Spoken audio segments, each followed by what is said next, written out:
दोस्तों, एक होटल की बार बार कंप्लेन आ रही थी कि होटल में गलत काम होता है और लड़कियों का रेप करने के बाद मार दिया जाता है।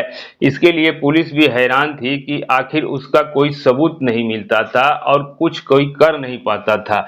आखिरकार ऐसा क्या होता था? तो दोस्तों, जब पुलिस बल इस चीज को नहीं समझ पाया तो सीबीआई को ये केस दिया गया कि इस होटल की जांच करनी चाहिए कि आखिरकार लड़कियां कहां से आती हैं और जिस्म फरोशी कौन करता है। तो इसके लिए सीबीआई के इंस्पेक्टर होते हैं चमन कुमार, उन्हें ये काम सौंप दिया जाता है दोस्तों। अब दोस्तों, यही चमन कुमार जो थे वह एक आम पब्लिक की तरह एक नौकर बन करके नौकरी के लिए उसी होटल में पहुंचता है और कहता है कि सर, हमें नौकरी चाहिए। हम बहुत परेशान हैं क्योंकि हमें वेटर की नौकरी मिल जाए या कुछ ना मिले तो बर्तन साफ करने के लिए, झाड़ू पोछा करने के लिए किसी भी तरह का नौकरी मिल जाए, हम नौकरी करने के लिए तैयार हैं।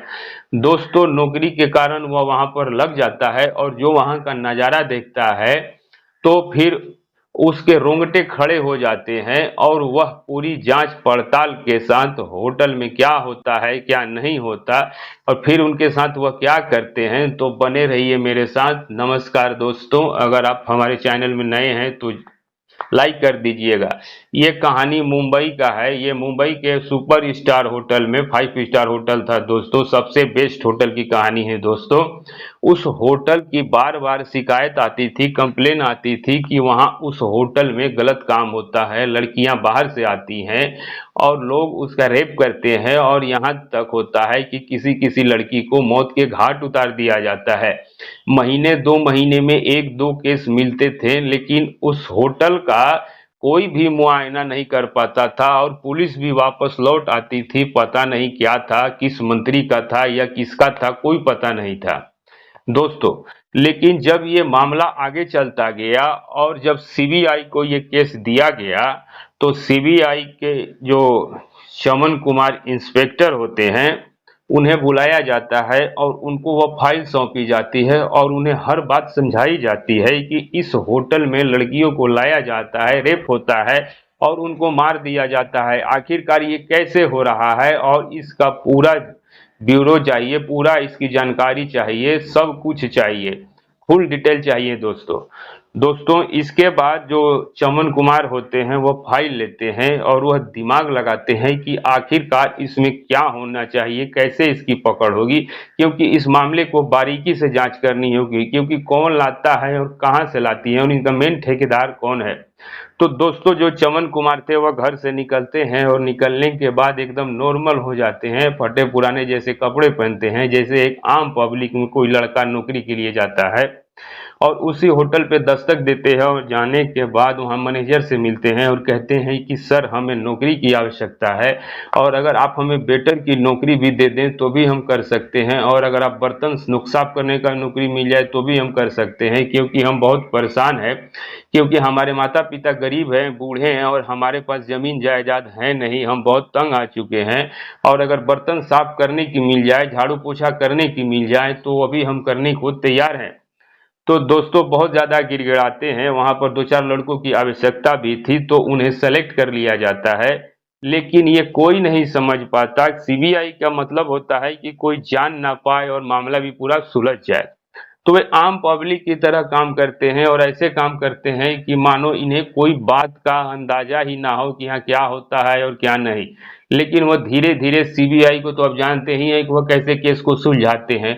वह धीरे धीरे काम करते रहते थे और काम करने के बाद एक नज़र आने जाने वालों पर भी रखते थे और जब धीरे धीरे 2-3 महीने के बाद उसके अंदर जासूसी का काम मिलना शुरू हो गया, यानी उन्हें छूट मिल गई इधर उधर आने जाने की। तो दोस्तों, जब लड़कियां आती हैं और एक लड़की का रेप होता है, उसका मर्डर हो जाता है और उसके सामने ही उस लड़की को किसी को पता नहीं चलने देते और उस लड़की का अंतिम संस्कार कर दिया जाता है, उसे गटर में फेंक दिया जाता है, लेकिन वह सब कुछ देख रहे थे कि होता क्या है। दोस्तों, जब वो अपने सारे कागजात और सबूत पक्का कर लेते हैं तो पक्का करने के बाद वह छापा मारते हैं और छापा मारने के बाद जो वहाँ का मेन मालिक होता है उस मेन मालिक के हाथ तक पहुंच जाती है और जब पूरा सबूत मिलता है तो वह पूरा अपना बल दिखाते हैं और अपनी पूरी सीबीआई टीम को तुरंत ही बुला लिया जाता है और सीबीआई की टीम तुरंत आती है और एकदम से उस एरिया को घेर लिया जाता है और उस होटल को सीज कर दिया जाता है उसी वक्त दोस्तों। होटल जब सीज हो जाता है और जब मालिक को कस्टडी में लिया जाता है तो जितने वर्कर होते हैं और जितने सरगना लोग होते हैं, जितने आने वाले पैरवीकार होते हैं, सबको उसी होटल में बुलाया जाता है और सबको उसी जगह पे बैठा करके एक एक बात पूछी जाती है। तो जो वहाँ का मालिक होता है और जो मालिक से पूछा जाता है, मैनेजर से पूछा जाता है कि आखिरकार ऐसा क्यों हो रहा है तुम्हारे होटल में और कौन ये लड़कियों को लाता है और फिर यहाँ बलात्कार होता है और लड़कियों को मार दिया जाता है, आखिरकार उसमें मेन जड़ कौन है। जब ये बात मेन जड़ की बात आती है, जो ऊपर से ज्यादा प्रेशर बनता है, तो उस महिला को लाया जाता है जो लड़कियों की ठेकेदारी करती थी, लड़कियों को लेकर के आती थी दोस्तों। और जब उस महिला को सामने किया जाता है तो वह महिला कोई और नहीं होती बल्कि सीबीआई इंस्पेक्टर चमन कुमार की पत्नी, जिनसे उनकी तलाक हो गई थी, जिसका नाम निशा होती है। और जैसे ही निशा सामने आती है और चमन कुमार को देखती है तो उसकी नजर नीचे झुक जाती है दोस्तों। चमन कुमार उसके तरफ देखते हैं तो देखने के बाद और कहते हैं कि मैं नहीं समझता था कि औरत इतनी हद से नीचे गिर सकती है। और दोस्तों सबको कस्टडी में लेते हैं और वहां पर ताला लगा देते हैं और ताला डालने के बाद उस महिला को एकांत में ले जाकर के पूछते हैं कि आखिर तूने ऐसा क्यों किया। तब दोस्तों निशा चमन की तलाकशुदा पत्नी एक एक बात बताती है और इसका विवाह हुआ था, होने के 2 साल के बाद पति पत्नी में डिवोर्स हो जाता है। चमन उसके चाल चमन से बिल्कुल ठीक नहीं थी और वाकई ये गलत काम करती है, तो उन्होंने बाइज्जत उसे तलाक दे दिया था क्योंकि वह और लड़कों से बात करती थी और लड़कों के साथ आती जाती थी। तो उन्हें सबूत मिला और उसे डिवोर्स दे दिया और वही निशा पाई जाती है। निशा से पूछते हैं कि आखिरकार तुम ऐसा क्यों करती है, डिवोर्स हुआ, तुझे पैसा भी मैंने दिया, लेकिन ये लड़कियों का धंधा तूने कहाँ से सीखा और मुझे लगता है कि तू खुद करती है, इससे मुझे कुछ लेना देना नहीं है। तो दोस्तों जब उसके ऊपर प्रेशर होता है तो वह कहीं ना कहीं से टूट जाती है और कहती है कि जब डिवोर्स हुआ और डिवोर्स होने के बाद पैसा सारा खत्म हो गया, भाई ने बर्बाद कर दिया, मेरी भाभी ने बर्बाद कर दिया। इसके बाद होटल मालिक से मेरी बात हुई और होटल मालिक से बात होने के बाद और लड़कियों से मैंने कुछ संपर्क किया और मैं भी इस दलदल में घुस गई। तो लड़कियों को लाती थी इधर उधर से, बोला बहला फसला करके उन्हें पैसों की लालच देकर लाती थी। लड़कियां भोली भाली आ जाती थी और होटल में उनकी तस्वीर लगाई जाती थी, कस्टमर आते थे, मनमाना पैसा मिलता था। उनमें से अगर वह 10,000 उन्हें देता था तो उसमें से 5,000 रुपये का शेयर मेरा होता था लड़कियों को लाने में। और फिर वह पूछते हैं कि लड़कियों का मर्डर क्यों होता था, लड़कियों को क्यों मार दिया जाता था, कौन मारता था। तो बोलती है कि वो सब हम ही लोग करते थे। जिस लड़की की जान पहचान होती थी, जानने वाली होती थी और उसे कहा जाता था कि वह अपने घर न कहेगी ऐसा हुआ है, तो उस लड़की को जान से मार दिया जाता था। दोस्तों चमन कुमार का गुस्सा 7वें आसमान पे पहुंच जाता है और पहुंचने के बाद और वह कहते हैं कि तेरे साथ तो वह होना चाहिए जो किसी के साथ ना हुआ हो, और तुरंत ही उसके खिलाफ मुकदमा लिखा जाता है और उस मालिक के खिलाफ भी मुकदमा लिखा जाता है। मैनेजर को भी नहीं छोड़ा जाता, जो मेन उसमें लोग होते हैं उनको किसी को भी नहीं बख्शा जाता। और चमन कुमार अपनी पत्नी के खिलाफ इतना पहला मुकदमा लिखते हैं कि वो औरत पहले से ही गलत थी और चमन कुमार को भी धोखा दिया था, तो उसे आजीवन तक पहुंचाने का उन्होंने केस दर्ज करवा दिया दोस्तों।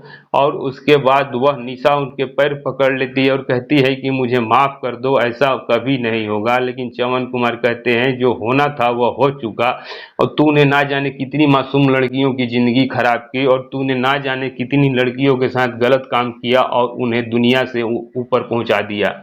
बार बार घबरा गिड़गिड़ाती है लेकिन वह कुछ भी नहीं सुनते हैं और होटल में ताला डाल देते हैं और सीज करने के बाद उन सब के खिलाफ मुकदमा दर्ज करने के बाद और सबको जेल के सलाखों के पीछे डाल दिया जाता है दोस्तों।